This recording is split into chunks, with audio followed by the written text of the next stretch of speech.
Hello friends, இன்றைக்கி என்ன வீடியோவில் பார்க்க போகிறீங்கன்னா, கத்திரிக்காய், முருங்கைக்காய், உருளைக்கிழங்கு போட்டு பொரியல் பண்ணியிருக்கேன். அந்த பொரியல் வீடியோ தான் என்னோடய ஸ்பெஷலான பொரியல். இது பார்த்திங்கன்னா, வடச்சட்டியில் எண்ணெய் விட்டுருக்கேன், கடுகு, உளுத்தம்பருப்பு எல்லாம் போட்டிருக்கேன், கடலைப்பருப்பும் கொஞ்சம் போட்டுக்கலாம்.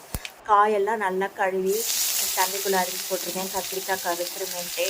அப்புறம் 2 பெரிய ஆனியனை நல்லா நீளமாக கட் பண்ணி எண்ணெயில் வதக்கிக்கலாங்க. அப்புறம் நமக்கு தக்காளி 2 பழமாக இருக்கிறத நாம் கட் பண்ணி போட்டுக்கலாம், நல்லா வதக்கிக்கலாம்.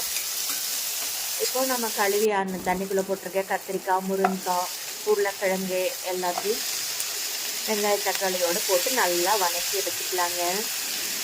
இது பார்த்திங்கன்னா அரிசி பருப்பு சாப்பாடு, சாம்பார் சாதம், அதாவது ஃப்ரைட் ரைஸாக வெரைட்டி ரைஸுக்கு வச்சு சாப்பிட்றதுக்கு அவ்வளோ நல்லா இருக்குங்க. தேங்காய் சாதம், அந்த மாதிரி புளி சாதம், எலுமிச்சை சாதம், புளி சாதத்தை விட எலுமிச்சை சாதம் தேங்காய் சாதத்துக்கெல்லாம் ரொம்ப நல்லாயிருக்கும்.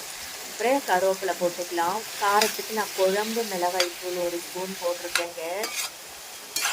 குழம்பு மிளகாய்த்தூள் 1 ஸ்பூன் போட்டிருக்கேன். அப்புறம் கொஞ்சமாக வெறும் மிளகாய்த்தூள் கொஞ்சோண்டு போட்டிருக்கேன்.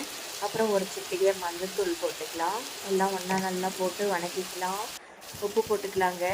இப்போ தேவையான அளவு வேகிற அளவுக்கு முருங்கைக்காய் கொஞ்சம் வேகணும் இல்லையா, உருளைக்கிழங்கு முருங்கைக்காய், அதனால கொஞ்சம் தண்ணி ஊற்றிக்கலாம். நல்லா வெந்துருச்சுங்க. இப்போது மிக்ஸி ஜாரில் நான் தேங்காய் திருவி பல்ஸ் விட்டு அந்த தேங்காய் திருவியில் கொட்டி கிளறிக்கலாங்க. அவ்வளோதாங்க, சூப்பரான கத்திரிக்காய், உருளைக்கிழங்கு, முருங்கைக்காய் பொரியல் ரெடி ஆகிடுச்சுங்க. சூப்பரானது.